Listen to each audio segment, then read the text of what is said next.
Um, I, like Mike Preston back here, I've been going to Jim May's kind of spoken word cafe, and it's a pretty neat thing. And so I'm actually going to read something that I wrote and did there the last time.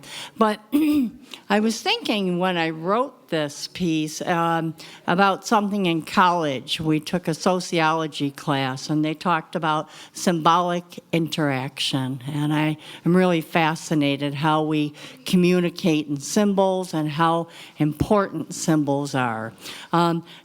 Today actually is Flag Day. Not a well-known holiday. I probably wouldn't know it, but it was my sister's birthday. My sister and I were Irish twins, so for 11 months out of the year, we shared, or well, not 11 months, 1 month out of the year, we shared the same age. And she passed away 13 years ago.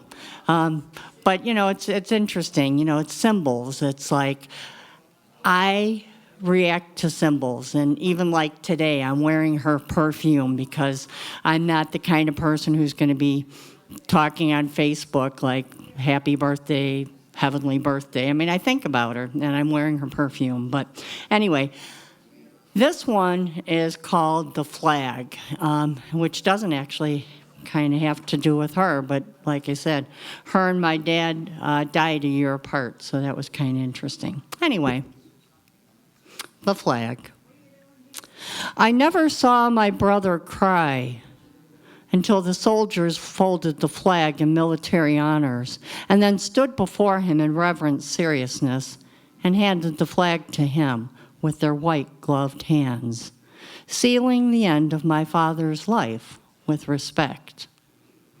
Our father was barely in the Korean War. He was drafted, but his near deafness regaled him to a humble desk job of typing. There are no pictures of him in uniform, only documents, the proof that he was even there. He didn't talk about Korea any more than he talked about the other parts of his life, which, when asked, he would answer with a simple yes or no. He didn't expound on anything. Not on growing up and not being loved by his mother. Not on falling in love with women, including our mom. Not on the birth of his children, us. Not even the death of his baby brother in Vietnam. The only place our father ever came alive for me was in his eyes in Canada. When he watched the setting sun while standing on the pier, oranges and reds drifting over cliffs, rocks, and water.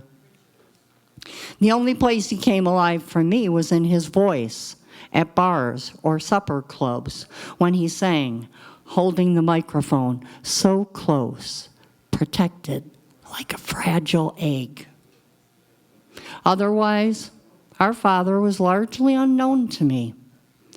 Divorce separated him from our house when we were young, but truly I have few memories of him ever really being there. I never saw him at dinner. I never saw him mow the lawn. I thought he did those things at night when we were asleep. Father was a name, not a feeling.